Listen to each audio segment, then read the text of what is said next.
Hey guys, Farmer Nick here. Today we're at Denver Green School Northfield, and we've laid out a lot of row cover over both things we planted and beds that we're still prepping.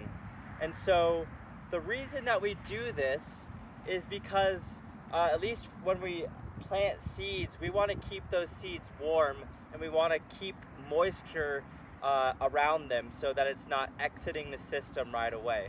And so by putting row cover over newly planted seeds, we can actually keep all that moisture in, at the same time protect it from maybe damaging weather like hail.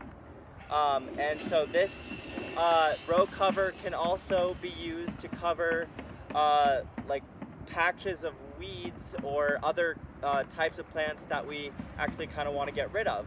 And so we've put row cover over here.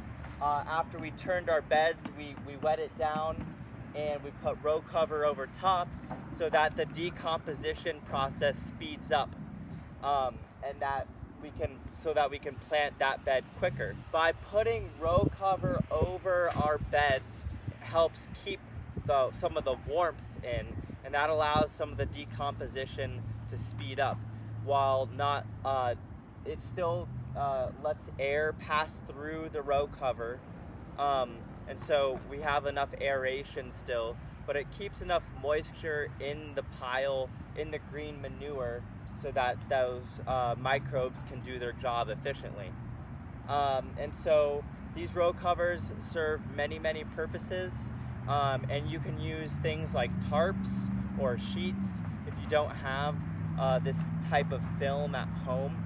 Now this actual row cover, this lets water drain through really well, so we can water over top, whereas at home you may have to take off a sheet or a tarp in order to water and wet your either growing seeds or your green manure.